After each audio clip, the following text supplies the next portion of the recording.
Hey everyone, welcome back and happy Saturday. All right, guys, so we have some information as to what went down at the actual Real Housewives of New Jersey reunion, and it's absolutely insane. Gia was brought into it, Teresa walks off, the husbands are getting into fights. We have some amends made. What? Okay, we're about to get into all of it, but before we jump in, if you guys haven't already, go ahead, smash that like button. If you're not subscribed, get subscribed. Don't forget to hit that notification bell. And with that, let's jump right in. It's time for all your binge-worthy pop culture news. Welcome to Up and Adam. All right, guys, so it looks like a lot went down at the reunion. We have a lot to cover, so here we go. Thank you to Reality Blurb. Frank Catania Jr. is setting the record straight in regards to his past business relationship with Louis Ruelas, following rumors claiming mom Dolores Catania was feuding with co-star Teresa Giudice because of it. Frankie, who Dolores shares with ex-husband Frank Catania, reacted to the rumors, explaining why he really moved on to a different company. For those asking me if Dolores is upset with Teresa over little Frank, absolutely false. Dolores and Teresa have zero issues, and Frankie told us directly this was false, all about the Real Housewives, confirmed in an Instagram story post.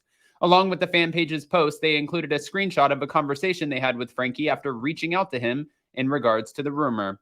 Hi, Frankie, any truth to this? They asked, along with a note that read, Dolores and Teresa saw something about Frank Jr. working for Louis going bad. But in response, Frankie said there was no truth to the report.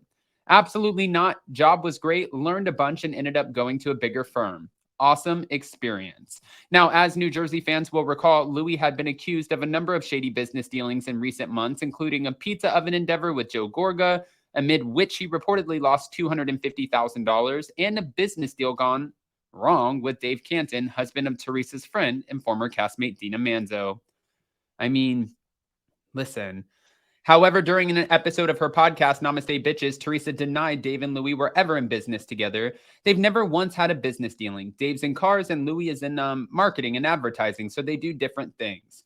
Dave and Louis were never in business together, ever. That never happened. They've always just been friends, really.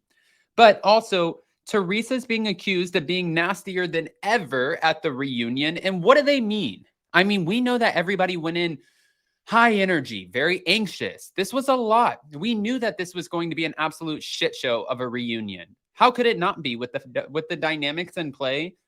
This was going to be bad. Page 6 talked about this. Oh, and they obviously are not too thrilled. I mean, if you go into it, they're talking about how bad that this really gets. And to be fair, I'm not shocked about any of it. Listen, I don't want to just give you what I have to say. Let's get back into it. So, Teresa Giudice was in rare form at the Real Housewives of New Jersey Season 13 reunion. Page 6 has exclusively learned. Multiple sources told them the Last Standing Series OG was completely unhinged and out of control while filming the reunion.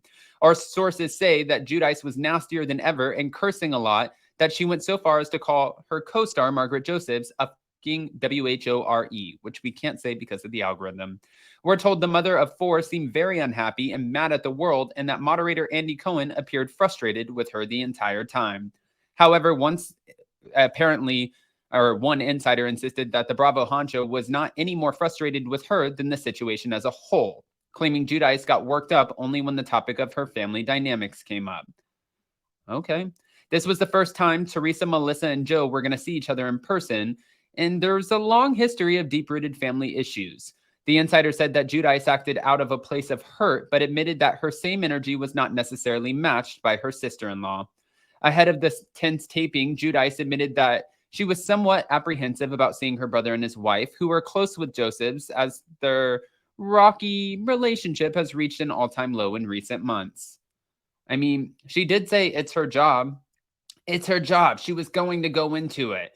I mean, and we just know that this was not going to be a good thing at the end of the day, but it keeps going.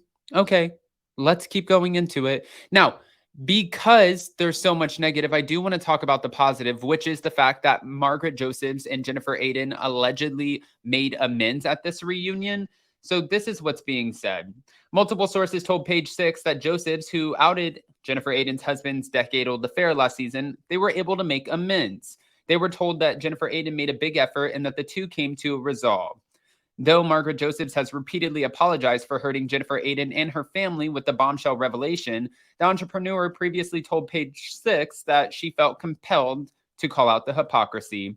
At the time, Margaret accused a mother of 5 of chastising her for being transparent about her own infidelity while presenting the facade of a perfect marriage. Sources told Page Six that Jennifer Aydin was uncharacteristically pleasant toward her other on-screen nemesis, Melissa Gorga. And as they exclusively reported, Gorga's co-star and sister-in-law, Teresa Giudice, was completely out of control.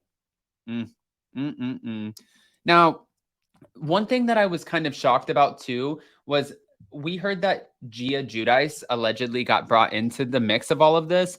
And we, of course, wanted to know, what does that mean? How did Gia get brought into this?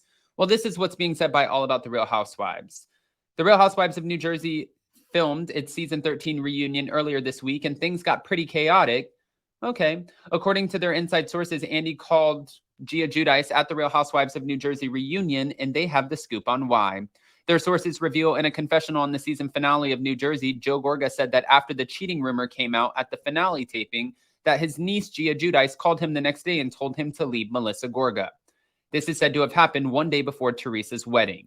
Andy Cohen wanted to get to the bottom of that at the reunion, so he called Gia Giudice.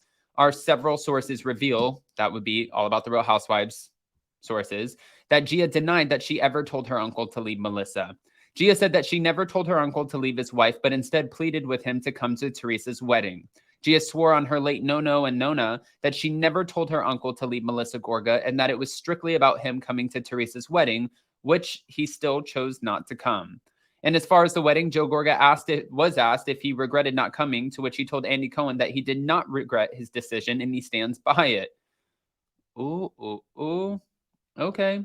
Now, Jacqueline Larita apparently was also brought into the mix of this. And I'm like, how? Jacqueline Larita's not even on the show. How did she get brought into the mix of it? But All About the Real Housewives, they're coming in with everything. This is what they said. Multiple sources have given details about exactly what went down, and they said the reunion was chaotic. There was a point that Jacqueline Larita gets brought into it, and Teresa Giudice reveals that Jacqueline told her that Joe Gorga would speak to Joe Giudice's ex-partner, and he is a part of the reason that Joe Giudice went to jail. Jacqueline had confirmed to Teresa when they reunited that Joe Gorga spoke to Joe Giudice's business partner, who was suing Teresa and Joe at the time. Andy had asked Teresa if she believed what Jacqueline was saying, and Teresa told Andy that she did because her brother hated Joe, and that maybe he didn't mean to hurt Teresa, but he hated Joe, and that's why he did it. Okay. Their sources added that things got a bit emotional when Teresa Giudice looked at Joe and in Italian kept repeating, "You broke my heart." And at one point, Teresa walks off stage crying, and onlookers say that it looked like Joe Gorga was bothered seeing her cry, but that he did not go after her. As for how things went with friends of the wives, Jackie Goldschneider and Jim Fessler, their sources say not much happened with them.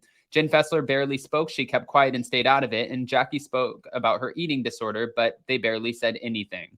Their sources said that Andy Cohen barely got to ask questions or speak. Melissa Gorga and Teresa Giudice wouldn't stop going at each other. Even when the segment was about another housewife, it always came back to Melissa and Teresa. Tensions were so high because Melissa Gorga and Teresa Giudice have not spoken or seen each other since the beginning of August. Andy didn't even ask any questions about the fight that broke out with Jennifer Aydin and Melissa and Joe Gorga at BravoCon.